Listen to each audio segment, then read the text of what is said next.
Efésios 4, de 1 a 6. A gente começou uma série. O título da série é Eu Sou Membro da Igreja. Quantos aqui são membros dessa igreja ou de alguma igreja evangélica? Levanta a mão e diga amém. Amém. Quantos aqui ainda não são membros dessa igreja ou de outra igreja, mas que pretende se tornar membro de uma igreja? Levanta a mão. Ou dessa ou de outra. Bênção. Ser membro de uma igreja é fundamental. Não é um detalhe na sua vida, é fundamental. O Senhor nos ordena que nós devemos ser membros de uma igreja. Porque a igreja é a agência que Cristo estabeleceu na terra. E a gente tem estudado, vimos a primeira reflexão sobre esse tema. Eu sou membro da igreja. E ser membro da igreja é uma bênção. E ser membro da igreja é um privilégio. E ser membro da igreja é se identificar com Cristo. Não nos enganemos, que nós podemos nos identificar com Cristo desconectados da igreja. Não se engane. Eu não posso estar identificado com Cristo se eu não estou identificado com a noiva de Cristo, que é a igreja. Com o corpo de Cristo, que é a igreja. Com a família de Deus, que é a igreja. Então as duas coisas estão ligadas. E na nossa primeira reflexão sobre esse tema, em 1 Coríntios 12, verso 12, até 1 Coríntios 13, verso 8, a gente falou sobre a unidade do corpo, a diversidade do corpo e a mutualidade do corpo. E nós vimos 4 coisas. Nós vimos o seguinte, que ser membro da igreja significa que nós somos diferentes, mas nós trabalhamos juntos. Nós vimos que ser membro da igreja significa que todos são partes necessárias ao todo. Todos são partes necessárias ao todo. Nós vimos que ser membro da igreja significa ser ativo e funcional.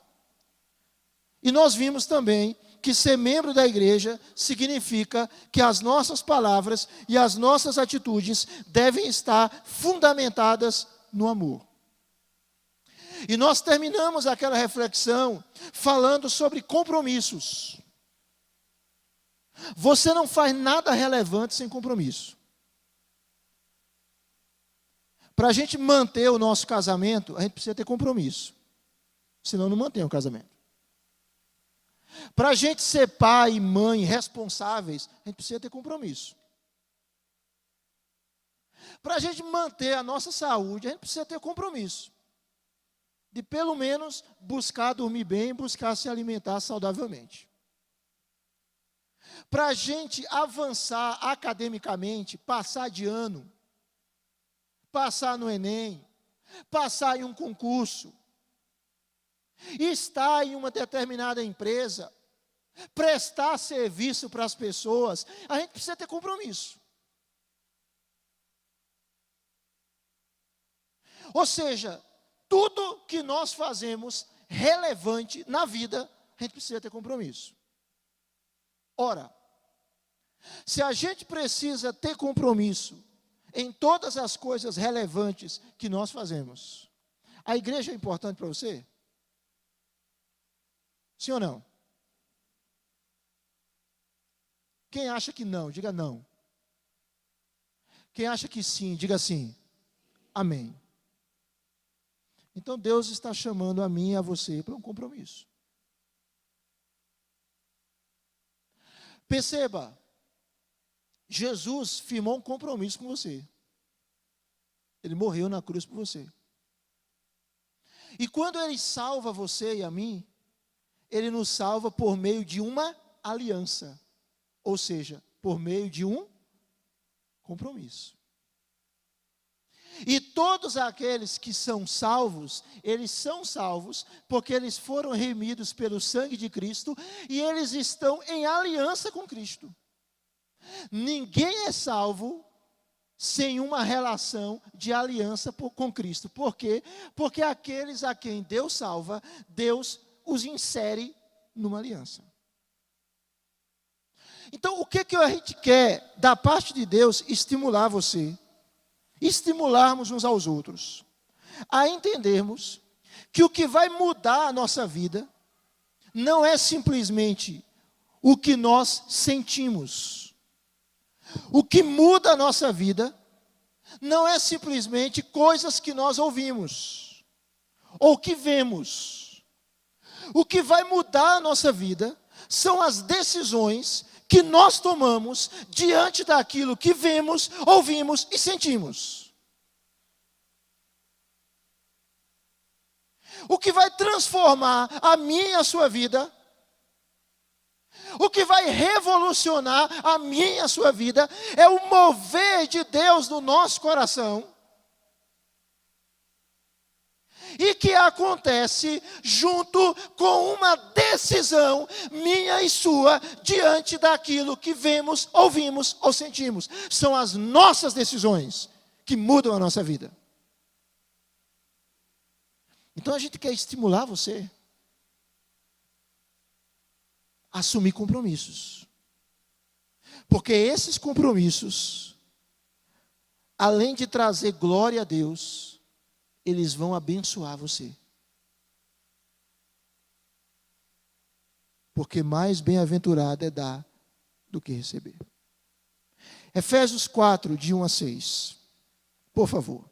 Queria convidar os irmãos para lermos mais uma vez esse texto e lermos juntos, irmãos. Por favor. Vamos juntos, Efésios 4, de 1 a 6. Rogo-vos, pois eu, o prisioneiro no Senhor, que andeis de modo digno da vocação a que fostes chamados, com toda a humildade e mansidão, com longanimidade, suportando-vos uns aos outros em amor, esforçando-vos diligentemente por preservar a unidade do Espírito no vínculo da paz. Há somente um corpo e um Espírito, como também fostes chamados numa só esperança da vossa vocação. Há um só Senhor, uma só fé, um só batismo, um só Deus e Pai de todos, o qual é sobre todos, age por meio de todos e está em todos. Amém. Espírito Santo, Tu és Deus.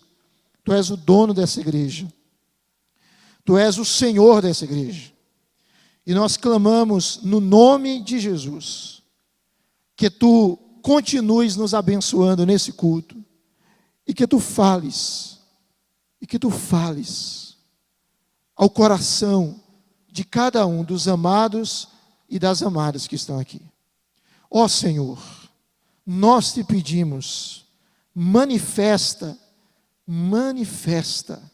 o Teu poder sobre nós, em nome de Jesus. Amém, Senhor. Amém. Irmãos queridos, esse texto de Efésios, ele nos estimula a um compromisso como membro de uma igreja local, como membro da igreja de Cristo. Os 3 primeiros capítulos de Efésios, eles tratam da doutrina cristã, do que nós somos em Cristo. Os 3 capítulos seguintes de Efésios tratam sobre como nós devemos viver, nós que estamos em Cristo. Então perceba, Efésios, nos seus 3 primeiros capítulos, nos mostra quem nós somos, quem você é em Cristo. Nos 3 capítulos seguintes, Paulo vai apresentar como devemos viver por estarmos unidos a Cristo. É diante desta realidade que o apóstolo Paulo, ele usa aqui a conjunção, logo no verso 1, a conjunção pois. Essa conjunção, ela está estabelecendo uma conexão com tudo aquilo que Paulo tinha dito anteriormente. É como se o apóstolo estivesse dizendo, diante de tudo isso que eu vos falei, portanto, vivam assim. Qual é a ideia de Paulo? A ideia de Paulo é o seguinte: nós precisamos nos lembrar que nós estamos unidos a Cristo. E se nós estamos unidos a Cristo, é necessário recordar que a honra de Cristo está envolvida no nosso viver diário. Ou seja, Cristo precisa ser visto na nossa vida. Esse texto aqui, irmãos, ele nos fala sobre a unidade dos crentes em Cristo. É sobre esse assunto que eu quero compartilhar com os irmãos aqui e fazermos algumas aplicações. Todos os membros, os verdadeiros crentes, os verdadeiros servos de Deus, eles fazem parte da igreja. E a igreja, ela está unida espiritualmente em Jesus Cristo. E Paulo apresenta isso de algumas maneiras, de algumas formas. Em primeiro lugar, no verso de número 1, Paulo diz que a unidade da igreja faz parte do seu chamado, da sua vocação. A Bíblia diz, irmãos, que Deus, Ele nos chamou. Ele nos vocacionou para a salvação. Um dia, você ouviu a voz de Deus. E você ouviu não apenas com os seus ouvidos, mas a voz de Deus atingiu o seu coração. Atingiu a sua alma. A teologia reformada chama isso de vocação eficaz. E Deus lhe chamou. E Deus lhe chamou de uma maneira soberana, poderosa, irresistível, e você disse sim a esse chamado de Deus, a essa vocação. Deus lhe chamou para a salvação. Quantos foram chamados para a salvação em Jesus Cristo aqui? Digam amém. Deus lhe chamou, e Deus lhe inseriu em uma comunidade cristã, e Deus lhe colocou em uma igreja. E agora, o Senhor está dizendo, através do apóstolo Paulo, o seguinte: viva de maneira digna do chamado que você recebeu. Viva de maneira coerente ao nome que você leva, o nome de cristão, o nome de crente. Então a palavra digna aqui significa, a ideia é, eu preciso viver de modo compatível com a posição que eu tenho em Cristo. E Paulo vai mostrar que a unidade da igreja, ela faz parte do seu chamado. Deus nos chamou para vivermos esse mistério, essa beleza da diversidade e da unidade. Paulo não fala de uniformidade, de robôs iguais. Paulo fala de unidade. Logo depois ele vai trabalhar a diversidade, mas a diversidade ela não frustra a unidade. A diversidade está dentro também da realidade da unidade. Primeira coisa que é importante que nós entendamos, que a unidade da igreja faz parte da vocação dela. Um dos atributos da igreja é a sua unidade. Mas Paulo continua.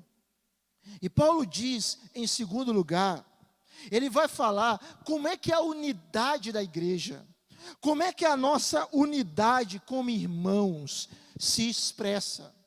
E Paulo então mostra que a unidade da igreja, ela se expressa com atitudes graciosas.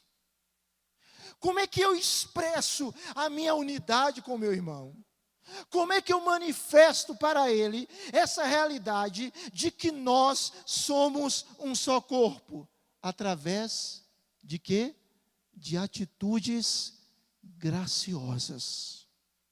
E quais são essas atitudes? como nós devemos viver na relação um com o outro. Paulo diz, versículo número 2, Paulo diz, em primeiro lugar, que nós devemos andar de maneira digna da vocação a que ele nos chamou. Paulo, o prisioneiro, quando ele escreveu essa carta, ele estava preso em Roma por causa do Evangelho, e ele diz, como é que nós devemos andar? Olha aí na sua Bíblia. Primeiro, ele diz que nós devemos andar em o que, irmãos? Humildade. Humildade. A humildade, irmãos, ela provém de pelo menos 3 realidades. Primeira realidade, do conhecimento que nós temos de nós mesmos. Nós somos pó. E nós vamos voltar ao pó. Aquela história que eu já contei na igreja. O pastor prega na igreja e ele enfatiza isso. Você é pó, meu irmão. Seja humilde. Você veio do pó e você vai voltar para o pó. Seja humilde, meu irmão. Nós somos pó. E o pastor foi enfatizando isso durante toda a exposição. Termina a pregação, ele pede para um diácono orar. Né? E aí ele começa a orar, Senhor, muito obrigado por esse momento, Senhor, muito obrigado por esse culto, Senhor, nós queremos te agradecer por tudo aquilo que recebemos da tua parte, ó Senhor, e eu quero te pedir em nome de Jesus, que abençoe a minha vida, que sou pó. Senhor, abençoe a vida da minha esposa, que é pó.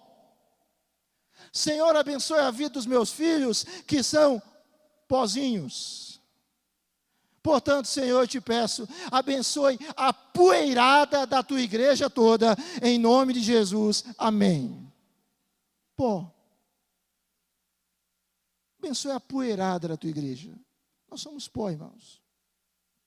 A humildade, ela provém, primeiro, desse conhecimento do que nós somos. Segundo lugar, a humildade vem do conhecimento da nossa própria vida, à luz das exigências de Deus. Quem aqui pode ser salvo pelo seu mérito? Ninguém. E a humildade, ela vem desse reconhecimento de que Deus é santo e que eu devo imitá-lo, e para eu ser salvo, Deus precisa me salvar. A salvação é pela graça, não é pelo mérito. Mas a humildade provém de uma terceira consciência, a consciência de que nós somos totalmente dependentes de Deus. Que a gente não pode viver um só minuto sem o cuidado de Deus. A humildade é o reconhecimento da nossa falência espiritual e da nossa necessidade de Deus. Portanto, Deus está dizendo para mim e para você, seja humilde. E a humildade se manifesta na maneira como a gente trata os outros. Não pise nas pessoas. Não humilhe as pessoas. Não tenha a prática e o hábito de ser grosso com as pessoas. Não exponha as pessoas. Não se ache melhor do que ninguém e jamais se ache no direito de falar qualquer coisa de maneira simplesmente brutal para os outros. Não faça isso. Você está pecando. Antes de pecar contra o seu próximo, você está pecando contra Deus. Atitudes graciosas envolvem a humildade. Meu irmão, eu não sou melhor do que você. Você não é melhor do que eu. E todos nós somos carentes da graça de Deus. Paulo chega a dizer que nós devemos considerar o outro superior a nós mesmos. Nós temos que ter esse ambiente, irmãos. Essa visão. Mas o texto continua. Vamos caminhar. O texto diz que uma outra atitude graciosa é a mansidão. E o que é mansidão? Mansidão aqui é poder sob controle. Mansidão aqui é aquela pessoa que controla o seu temperamento, os seus impulsos, a sua língua e os seus desejos. Às vezes as pessoas têm aquela ideia: eu sou assim mesmo. O que tem de falar, eu falo. Eu sou assim, é o meu temperamento, é a minha personalidade. E o Espírito Santo, meu irmão, que habita em você. E a vida de Deus que habita em você. Então mansidão não é frouxidão, mas mansidão é o poder sob o controle. Paulo diz, a gente deve andar com mansidão. Mas o texto continua, outra virtude, a gente deve andar com o que, irmãos? Verso 2, com o que? Longanimidade. O que é isso? É a atitude de nunca revidar. É a capacidade de, às vezes, aguentar com paciência pessoas provocadoras. É a capacidade de, às vezes, é um ditado feio, né? Engolir sapo. Por favor, não imagine a cena. Longanimidade. Paciência. Paciência. Andar uma segunda milha. Veja que Paulo está dizendo, a igreja tem um chamado, o chamado à unidade, e para que a igreja viva esse chamado, a igreja precisa ter humildade, mansidão, longanimidade, mas há uma outra coisa, o texto fala sobre suportar uns aos outros como irmãos, em amor. O que é suportar? Olha aqui, caixas de som, elas têm um suporte. Observe, data shows, eles têm um suporte. Sem esses suportes, eles caem. É a lei da gravidade. Suportar aqui tem essa ideia. É a ideia de servir, de amparo e de suporte para o outro. A ideia de ajudar o outro. Irmãos, nós não somos chamados para esmagar o outro. Nós somos chamados para levantar o outro. Amém, irmãos? Os irmãos estão ouvindo o que Deus está dizendo? Nós somos chamados para levantar o outro, para suportar o outro, para sustentar o outro em amor. Porque se não tiver amor, a gente é tentado a desistir. Então veja, viver a unidade vai requerer de nós atitudes graciosas. Mas há uma terceira coisa que Paulo fala. Paulo vai dizer, no verso 3, que a unidade da igreja é uma obra do Espírito. Mas ela precisa ser preservada com dedicação pelos crentes. A unidade da igreja é uma obra do Espírito Santo, mas cabe a nós preservá-la. Perceba aí, verso de número 3, Paulo diz, esforçando-vos como, irmãos? Diligentemente, por o quê? Preservar. Nós não criamos a unidade, nós preservamos a unidade do Espírito. Em qual vínculo? No vínculo da paz. Paulo está dizendo, a unidade não é criada pelos crentes. A unidade, ela já existe. Ela é obra de Deus pelo seu Espírito. Qual é a minha função e a sua função? É não brigarmos com aquilo que o Espírito está fazendo. A nossa função é não nos opormos à obra do Espírito. A nossa função é não pecarmos contra o Espírito. A responsabilidade de cada um de nós é promover esta unidade, ou melhor, sermos instrumentos de Deus para preservar esta unidade. E qual é o vínculo que preserva essa unidade? É a paz. Paulo está falando que nós precisamos nos esforçar para preservar a unidade. Mas há um quarto conceito. Do verso 4 ao verso 6, Paulo já disse que a unidade faz parte da nossa vocação. Paulo diz que a unidade, ela é vivenciada através de atitudes graciosas.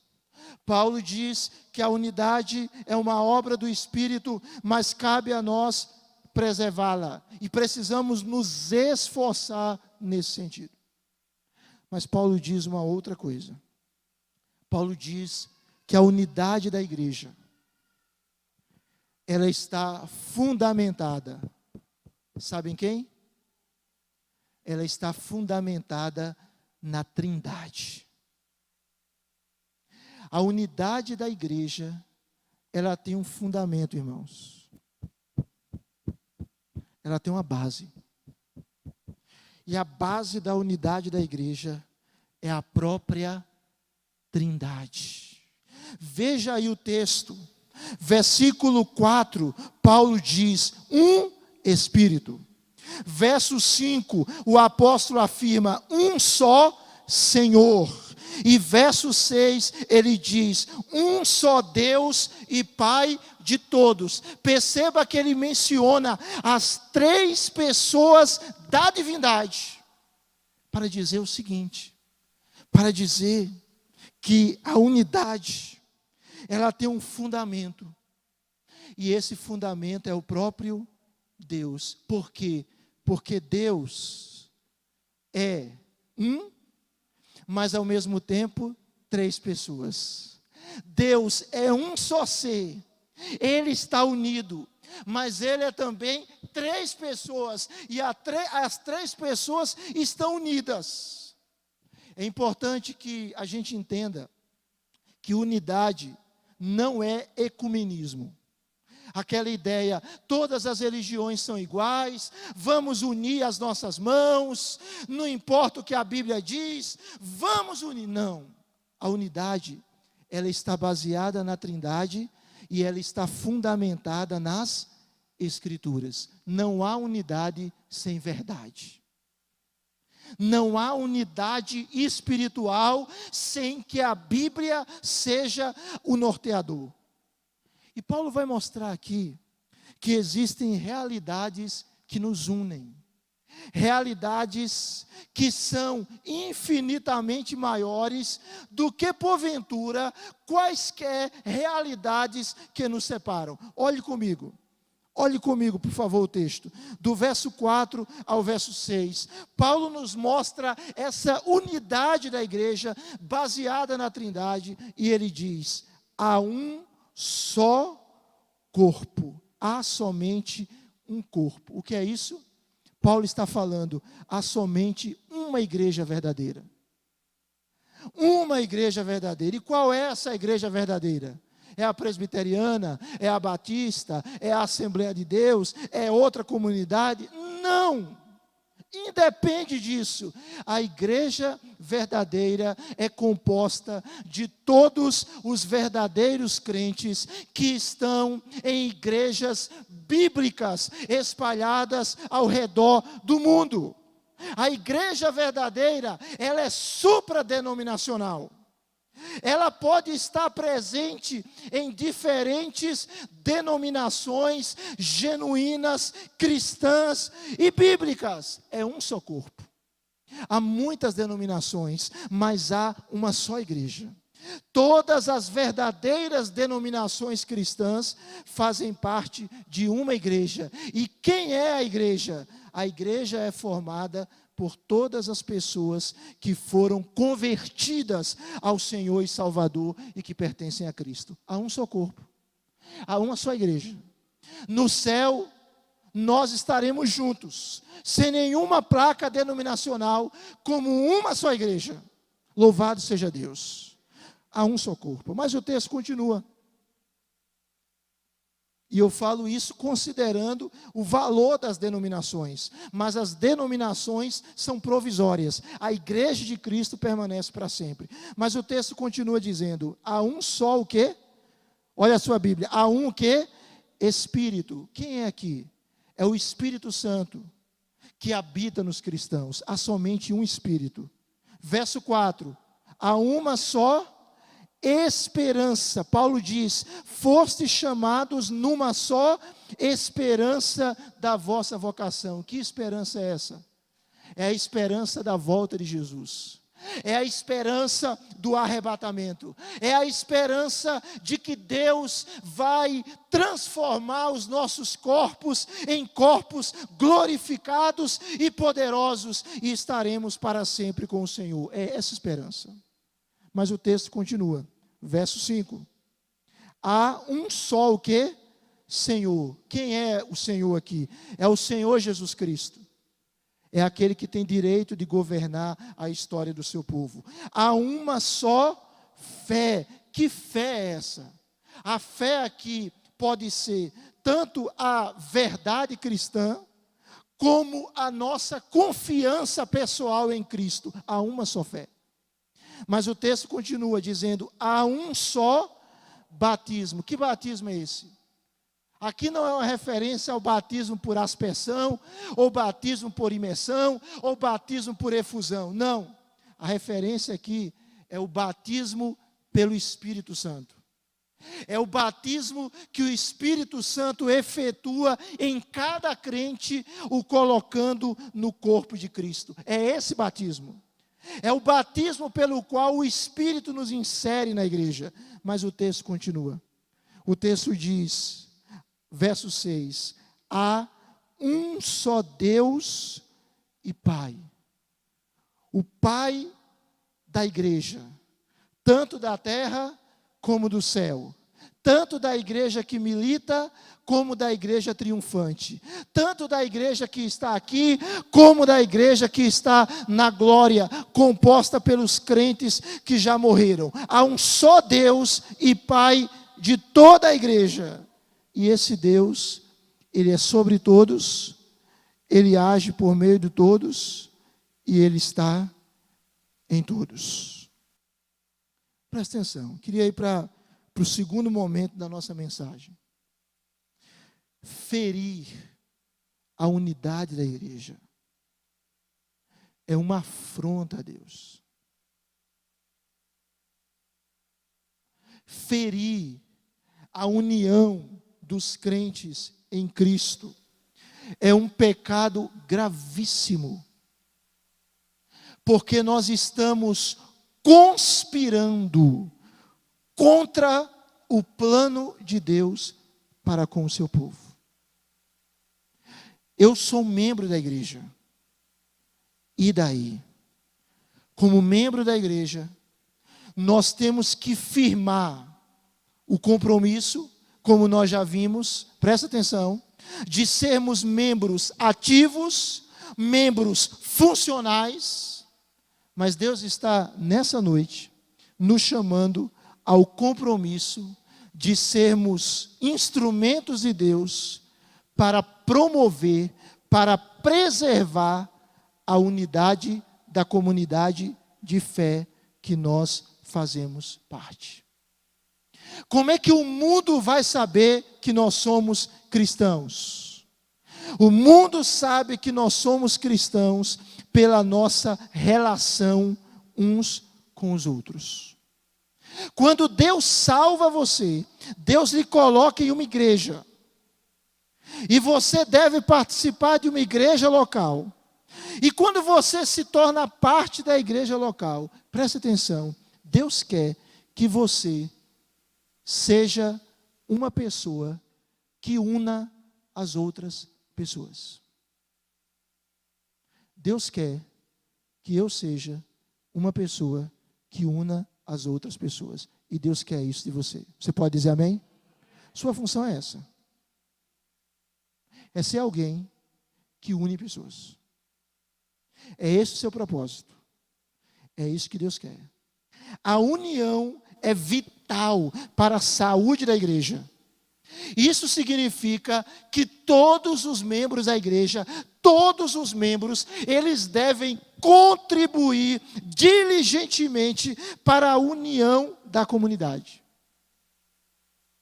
Quando membros da igreja não trabalham juntos, isso enfraquece a igreja.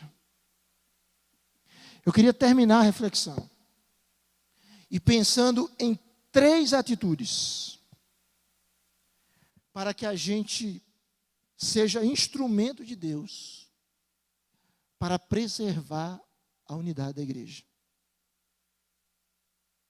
3 atitudes práticas diante de tudo aquilo que nós vimos, para nós sermos instrumentos de união para a igreja. Primeira atitude: amar. Diga, amar. Diga, eu devo amar o meu próximo. Olhe para a pessoa que está do seu lado e, por favor, diga, eu tenho a obrigação de lhe amar. Diga para ele, eu tenho uma dívida com você. E essa dívida é uma dívida que nunca se paga. E eu tenho uma dívida de lhe amar. Diga para ela, eu não quero lhe dever nada, a não ser o amor. O que eu disse é o que a Bíblia diz, irmãos. Romanos 13:8. A ninguém fiqueis devendo coisa alguma, exceto o amor. O amor é uma dívida que nunca se paga. Veja, Colossenses 3,14 diz, e acima de tudo tenham amor, pois o amor une perfeitamente todas as coisas. Aplicando na prática. A gente poderia trabalhar várias aplicações, mas dentre várias, eu queria colocar uma. Amar no contexto de corpo, no contexto de igreja, significa que em vários momentos você deve estar disposto a sacrificar as suas preferências pessoais em prol da manutenção da união da igreja. Amar significa que você precisa, em situações, sacrificar as suas preferências e os seus gostos pessoais em prol da manutenção da união em sua igreja. Significa que você e eu devemos buscar o bem da igreja, o bem do corpo, o bem da coletividade, o bem do povo de Deus. Em primeiro lugar, amar. Para preservar a união da igreja, eu e você temos que amar. Segundo lugar, para preservar a união da igreja, a gente precisa evitar a fofoca, as difamações e as conversas negativas.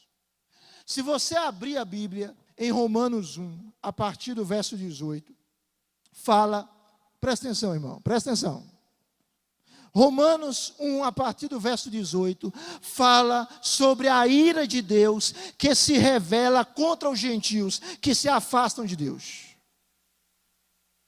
E Paulo diz naquele texto, até o verso 32, 3 vezes, Deus os entregou. E no verso 28, Paulo diz, Deus os entregou a uma disposição mental reprovável, para fazerem algumas coisas inconvenientes. E no verso 29 e 30, parte A, eu quero ler na NTLH, nova tradução na linguagem de hoje. Paulo diz, estão cheios de todo tipo de perversidade, maldade, ganância, vícios, ciúmes, crimes de morte, brigas, mentiras e malícia. Caluniam e falam mal uns dos outros. O que é que Paulo está dizendo? Paulo está dizendo que a calúnia, que a fofoca, que a difamação, que o ficar dizendo e falando mal dos outros, é uma atitude compatível com o ímpio, com o gentio, com a pessoa que não conhece a Deus, não ama a Deus e está debaixo da ira de Deus. É isso que Paulo está dizendo. Ou seja, a fofoca, a difamação, o disse-me-disse, não deve fazer parte do povo de Deus. Amém, irmãos? Se você tem uma dificuldade com alguém, vá até ela. Converse com ela em amor. Meu irmão, a gente precisa resolver esse negócio. Mas pelo amor de Deus, não fique a difamando e falando mal dela para os outros, porque essa atitude é compatível a uma atitude de um ímpio, e você não é ímpio. Essa atitude é compatível de alguém que está debaixo da ira de Deus. E se você é crente, e eu creio que você é crente, você está debaixo da bênção de Deus.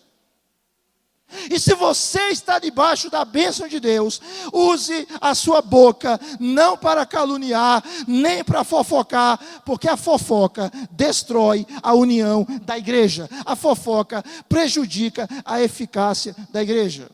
E se alguém chegar para você com o objetivo de fofocar, você está autorizado a gentilmente e amorosamente repreendê-lo e dizer: vamos orar pelo irmão. Você quer que eu lhe ajude para que a gente converse com o irmão e vocês se reconciliem? Você quer que eu lhe ajude para que essa mágoa saia do seu coração? Você quer que eu lhe ajude, meu irmão?